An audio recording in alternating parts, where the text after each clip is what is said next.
नया संसद भवन बनाने और महिला आरक्षण बिल को पास कराने के लिए मैं प्रधानमंत्री जी को धन्यवाद देता हूं। आने वाले टाइम में संसद और विधानसभा में महिलाओं की संख्या लगभग 1700 हो जाएगी। भारत में कुल 5000 सांसद और विधायक हैं, लोकसभा, राज्यसभा, विधानसभा, विधान परिषद मिला के। इसमें लगभग 33% आरक्षण हो जाएगा। इसका मतलब 1700 सांसद और विधायक महिलाएं होंगी।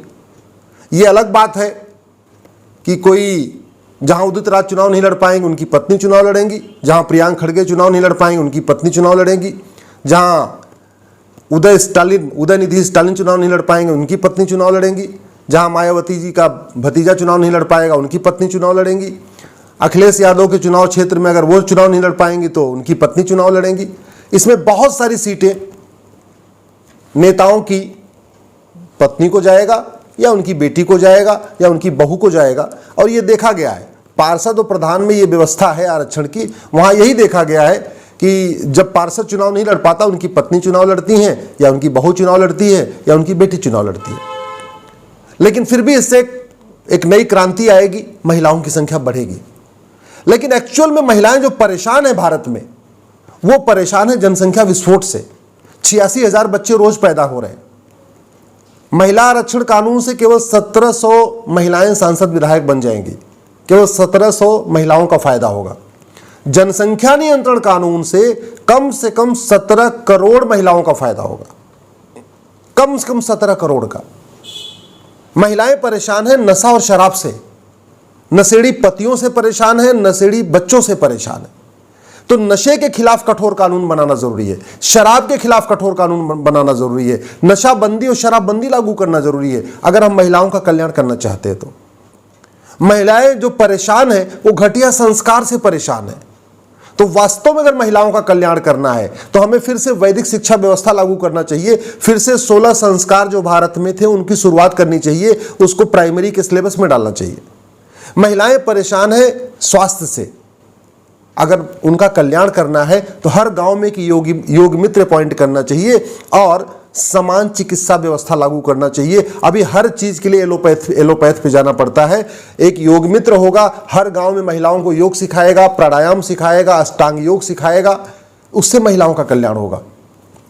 महिलाएं जो परेशान है वो परेशान है घटिया कानूनों से, महिलाएं परेशान है घूसखोरी से, महिलाएं परेशान है जमाखोरी से, महिलाएं परेशान है मिलावटखोरी से, महिलाएं परेशान है कालाबाजारी से, महिलाएं परेशान है नशा तस्करी से, महिलाएं परेशान है मानव तस्करी से, महिलाएं परेशान है घटिया न्यायिक व्यवस्था से, महिलाएं परेशान है घटिया पुलिस व्यवस्था से।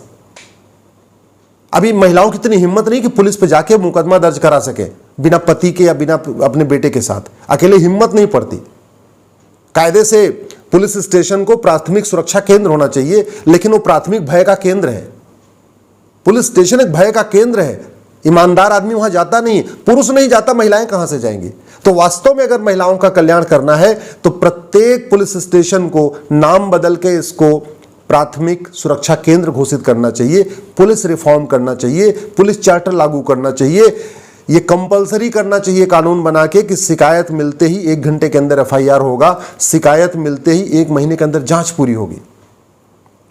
महिलाएं परेशान है तारीख पे तारीख से, पति जाता है हर महीने तारीख तो उसमें महिला भी परेशान होती है, बेटा जाता है तारीख पे तारीख तो महिला भी परेशान होती है, माता भी परेशान होती है। तो वास्तव में अगर महिलाओं का कल्याण करना है तो जुडिशियल रिफॉर्म करना चाहिए, जुडिशियल चार्टर लागू करना चाहिए, 1 साल के अंदर मुकदमे का फैसला होगा, इसकी व्यवस्था करनी चाहिए। और डिस्ट्रिक्ट लेवल पे ही एक अपीलेट कोर्ट बनाना चाहिए, डिस्ट्रिक्ट लेवल पे एक डिवीजन बेंच बनाना चाहिए। अभी हमारे यहाँ डिस्ट्रिक्ट लेवल पे डिवीजन बेंच नहीं है, हर चीज के लिए हाईकोर्ट जाना पड़ता है। क्यों हाईकोर्ट जाना? अरे मजिस्ट्रेट ने कोई फैसला दिया या सेशन जज ने फैसला दिया, हर जिले में एक डिवीजन बेंच बना दीजिए, हर जिले में 2 जजों की बेंच बना दीजिए, वहीं अपील हो जाएगी, वहीं निस्तारण हो जाएगा। काहे लिए हाई कोर्ट तक जाना, सुप्रीम कोर्ट तक जाना? तो जुडिशियल रिफॉर्म करना पड़ेगा। महिलाएं परेशान हैं दबंगों से, गरीब महिलाओं की जमीनों पे कब्जा कर लिया जाता है। तो वास्तव में अगर महिलाओं का कल्याण करना है तो प्रॉपर्टी को आधार से लिंक करना चाहिए।